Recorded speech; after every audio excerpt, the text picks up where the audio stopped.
Hello dear student, myself Mohammad Imran Ansari. Dear student, today we will discuss about dehiscence of anther. जैसा कि आपको पता है anther के बारे में हम लोग को पढ़ना है. डेहिसेंस ऑफ एंथर होता क्या है इसके बारे में हम लोग डिटेल से पढ़ेंगे. इससे पहले हम लोग पढ़े हैं microsporogenesis means the formation of microspore means pollen grain and microsporangium from microspore mother cell. This process is called microsporogenesis.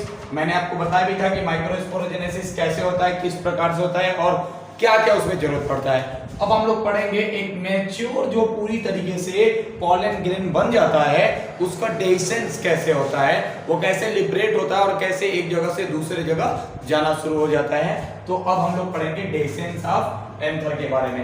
तो आइए थोड़ा सा डेहिसेंस ऑफ एंथर के बारे में हम लोग बात कर लेते हैं. देखिए डेहिसेंस ऑफ एंथर में हम लोग को कैसे क्या क्या जानना है, आइए हम लोग डायरेक्टली बोर्ड के द्वारा ही समझ लेते हैं. तो बच्चों ध्यान से इसको समझिएगा. सबसे पहले मैंने आपको एक डायग्राम बनवाया था. डायग्राम में मैंने आपको बताया था कि इसमें एक जो प्राइमरी पेराइटल सेल होता है, प्राइमरी पेराइटल सेल और एक प्राइमरी स्पोरोजिनस सेल होता है. जो प्राइमरी पेराइटल सेल होता है वो 4 लेयर का फॉर्मेशन करता है. 4 लेयर कौन कौन से होते हैं ये मैंने आपको बता दिया था. अब आप देखिए कि कौन कौन से 4 लेयर थे. आप एक बार ध्यान से इसको समझ लीजिए. ये 4 लेयर कौन कौन से थे, इस तरीके से 4 लेयर थे. आई थिंक आप लोग को याद होगा. कल का बात हम लोग याद करेंगे तो सब याद आ जाएगा आपको. देखिए ये 4 लेयर था. 4 लेयर में अगर आप देखेंगे तो एक लेयर ऐसे था, दूसरा लेयर इस तरह का था और तीसरा लेयर अगर आप देखेंगे, सबका नाम भी बच्चों अलग अलग होता है. ये हम लोग बनाए थे, याद कीजिए. ये 2 लेयर हो गया.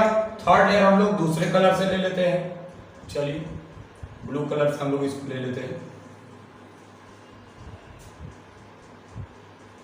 ये हमारा थर्ड लेयर है.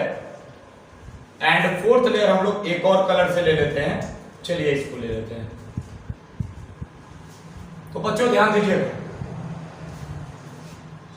ये जो आप देख रहे हो इसके अंदर बहुत सारे छोटे छोटे पॉलन ग्रेन होते हैं. चलिए हम लोग पॉलन ग्रेन का स्ट्रक्चर भी बना लेते हैं.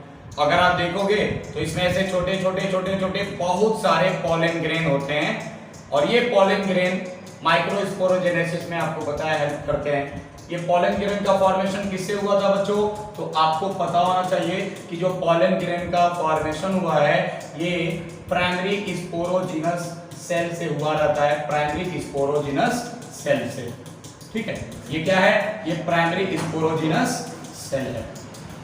प्राइमरी स्पोरोजिनस सेल से बहुत सारे पॉलन ग्रेन का फॉर्मेशन होता है. इसी पॉलन ग्रेन को मैं आपको रेड कलर से दिखा रहा हूं. इतना बात क्लियर है ना. चलिए अब यहां पर हम लोग डेहिसेंस के बारे में पढ़ रहे हैं. डेहिसेंस ऑफ एंथर मतलब कि एंथर किस तरह से पूरी तरह से इसका वॉल टूटता है और टूटने के बाद से यहां से पॉलन ग्रेन लिबरेट हो जाते हैं. तो ध्यान समझिएगा, ये बच्चों कितना लेयर है, इसमें 4 लेयर है ना. इसको मैं थोड़ा छोटा कर देता हूं ताकि आपको अच्छे समझ में आ जाए. चलो अब इसका नाम हम लोग एक बार नोट कर लेते हैं, नाम एक बार लिख लेते हैं.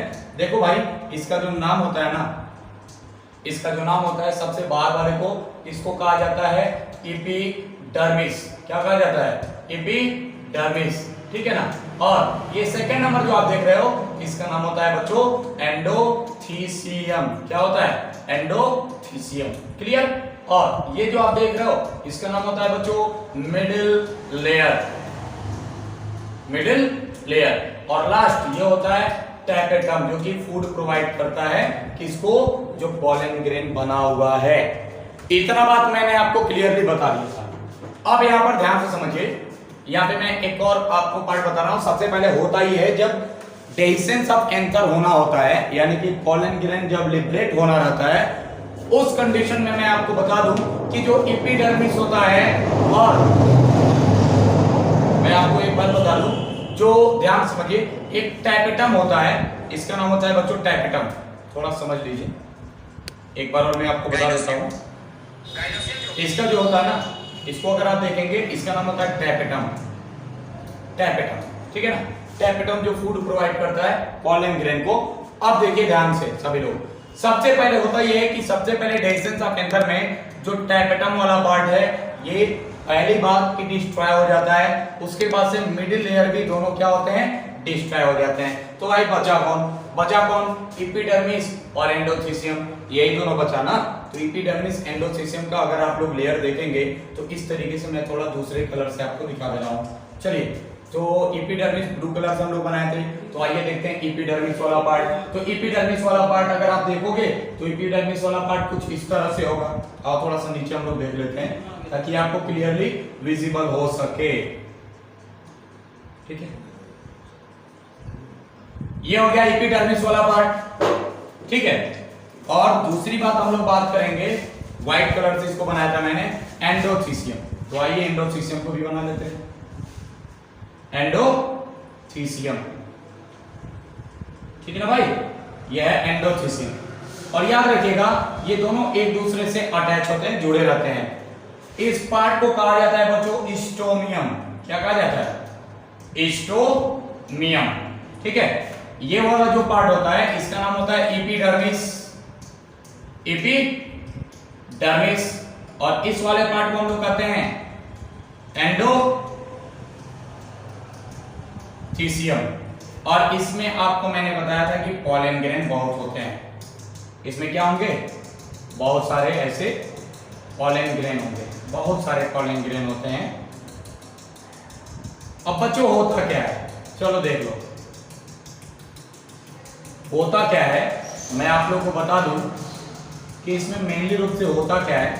सबसे पहले याद रखिएगा, जो एंडोथीसियम का लेयर आपको दिख रहा है ना, ये व्हाइट वाला एंडोथीसियम का लेयर, ये वाटर को रिलीज करता है। मतलब कि जो इनके अंदर वाटर होता है ना, ये वाटर को पूरी तरीके से रिलीज करता है और बहुत ही ज्यादा ड्राई हो जाता है, यानी कि सूख जाता है पूरी तरीके से। और सूखने के बाद से बच्चों मैं आपको बता दूं कि यहाँ से जब ये सूखता है तो ये जो स्टोमियम का वाल आपको दिख रहा है ना, ये मैं छोटा सा एक पार्ट बना लेता हूँ। स्टोमियम का जो आपको वाल दिख रहा है, ये छोटा सा स्टोमियम का वाल, ये भी स्टोमियम का वाल जो होता है ये पूरी तरीके से टूट जाता है। समझ में आ गया? जब ये स्टोमियम का वाल टूट जाएगा तो इसमें जितने भी पॉलन ग्रेन थे ना, ये सब के सब बाहर लिबरेट होने लगते हैं। बाहर क्या होते हैं, लिबरेट हो जाते हैं, सब बाहर निकलने लगते हैं। ये जो जितने भी पॉलन ग्रेन के पार्ट थे ये सब बाहर निकलने लगते हैं। And this process is called dehiscence of anther. इसमें होता क्या है, स्टोमियम का वाल पूरी तरीके से डिजेनरेट हो जाता है। समझ में आ गया? तो मैं एक बार और आपको बता दे रहा हूँ कि हम लोग कल तक यहाँ तक स्ट्रक्चर पढ़े थे। इस स्ट्रक्चर में हम लोग पढ़ लिए थे कि माइक्रोस्पोर का फॉर्मेशन कैसे हुआ है, किस तरह से होता है। और माइक्रोस्पोर में आपको मैंने बताया था कि इसके बाहर 4 लेयर होते हैं, epidermis, endothecium, middle layer and tapetum. तो सबसे पहले होता क्या है बच्चों, ध्यान से समझिएगा, टैपेटम एंड मिडिल लेयर ये दोनों बस्ट कर जाता है, नष्ट हो जाता है, खत्म हो जाता है। उसके बाद से जो अंदर का एंडोथीसियम वाला पार्ट आपको दिख रहा है, एंडोथीसियम वाला पार्ट वाटर को रिलीज करता है और वाटर को इतना रिलीज कर देता है कि धीरे धीरे धीरे धीरे ये ड्राई होने लगता है, सूखने लगता है। सूखने के बाद से भाई आप खुद सोचो ना कि अगर ये सूखने लगे तो कंसंट्रेटेड हो जाएगा, यानी पूरी तरीके से सिकुड़ जाएगा। सिकुड़ने के बाद से क्या होता है, आपको पता है कि जब ठंडी का मौसम आता है तो धीरे धीरे क्या होता है ना, रूट जो होते हैं, लीफ जो होते हैं वो धीरे धीरे फटने लगते हैं। समझ में आ रहा है ना, सूखापन पड़ने लगता है। ठीक उसी प्रकार से अगर आप देखेंगे तो स्टोमियम का वाल भी जो होता है ना, ये स्टोमियम का वाल इसमें जो था इस प्रकार से ये दोनों मिला हुआ था। चलिए मैं व्हाइट से दिखा देता हूँ। जो स्टोमियम का वाल था इस तरीके से, ये क्या होता है भाई, जब वाटर को ये रिलीज करेगा तो वाटर को रिलीज करने के बाद से धीरे धीरे धीरे धीरे ये सिकुड़ने लगेगा, सूखने लगेगा। और अंत में होता क्या है, इसका जो वाल होता है वो पूरी तरीके से ऐसे टूट जाता है। और भाई जब टूट जाएगा तो जाहिर सी बात है जो स्टोमियम है ये ओपन हो जाएगा और पॉलन ग्रेन यहाँ से बाहर निकलने लगेंगे और in the process of pollination, यानी पॉलिनेशन प्रोसेस में हेल्प करना शुरू कर देंगे। उम्मीद करता हूं कितना बात आपको समझ में आ गया होगा। ठीक है, कि क्या होता है डेसेंस ऑफ एंथर। अब आइए एक बार हम लोग इससे समझ लेते हैं। देखो डेसेंस ऑफ एंथर में आप डायरेक्ट डायग्राम से ही समझ लीजिए, सबसे अच्छा रहेगा। देखिए ये रहा हमारा वही डायग्राम जो हमने बनाया था। ठीक है, तो देखिए मैंने आपको बताया है अभी कि इसमें होता क्या है, जो स्टोमियम है ये देखिए ये है स्टोमियम। चलिए ये व्हाइट आपको नहीं दिखाई देगा, मैं ब्लैक ले रहा हूँ, सबसे अच्छा रहेगा। तो स्टोमियम का वाल आपको दिख रहा होगा, ये है स्टोमियम का वाल, ठीक है, ये है स्टोमियम, ठीक है ना, ये जो खाली जगह आपको दिख रहा है। और ये है भाई टैपेटम, और ये है एंडोथीसियम। समझ में आ रहा है? तो होता क्या, ये एपिडर्मिस और ये है कनेक्टिव, ठीक है, जहां से ये दोनों आपस में जुड़े रहते हैं। देखिए सबसे पहले क्या होता है, जो एंडोथीसियम है ये सूखने लगता है, उससे पहले क्या होता है, टैपेटम और मिडिल लेयर, समझ में आ रहा है, टैपेटम और मिडिल लेयर पूरी तरीके से डिस्ट्रॉय हो जाते हैं, बचता है केवल एंडोथीसियम और एपिडर्मिस। तो एंडोथीसियम वाटर को एब्जॉर्ब करता है, सॉरी वाटर को रिलीज करता है, रिलीज करने के बाद से पूरी तरह से ब्रस्ट हो जाता है, यहाँ से स्टोमियम का वाल, ये जो वाल दिख रहा है ना, ये पूरी तरह से ब्रस्ट हो जाएगा। जब भाई ब्रस्ट हो जाएगा तो आप खुद सोचो ना, यहाँ से जो पॉलन ग्रेन आपको दिख रहा है, ये सब क्या होंगे, ये सब बाहर निकलने लगेंगे। समझ में आ रहा है ना? तो इसी प्रोसेस को कहा जाता है बाबू, क्या कहा जाता है, इस प्रोसेस को कहा जाता है डेसेंस ऑफ एंथर। समझ में आ गया? और डेवलपमेंट ऑफ मेल गैमेटोफाइट के बारे में आपको मैंने बता ही दिया था कि अगर एंथर को हम लोग टीएस कट करेंगे तो इसमें इतने पार्ट्स हमको दिखाई देंगे।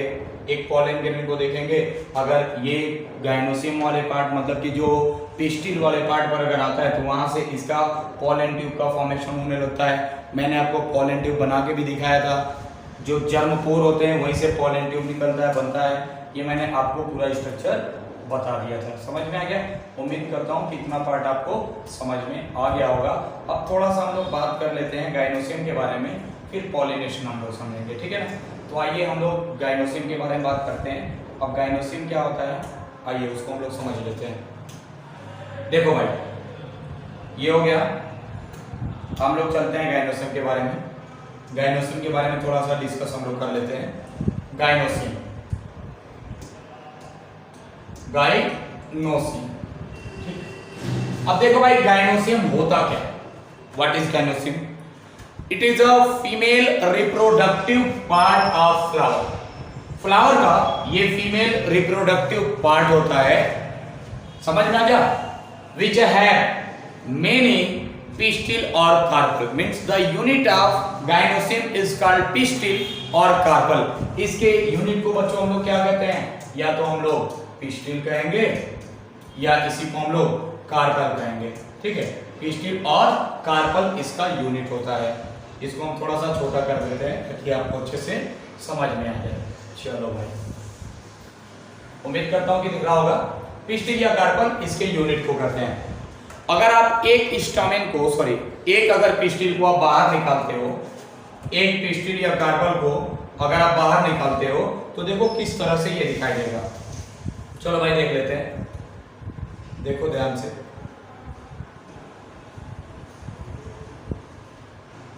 देखो, एक पिस्टिल या कार्पल को अगर आप देखोगे तो इसके 3 पार्ट्स होते हैं। कितने पार्ट्स? 3 पार्ट्स होते हैं। इसको याद रखिएगा, वो तीनों पार्ट्स होते कौन कौन से हैं? तो देखो भाई, जो सबसे अपर पार्ट होता है इसका नाम होता है भाई स्टिग्मा। क्या नाम होता है? Stigma. Which have many stigmatic fluid. क्या होता है? इसके पास स्टिग्मेटिक फ्लूइड होता है।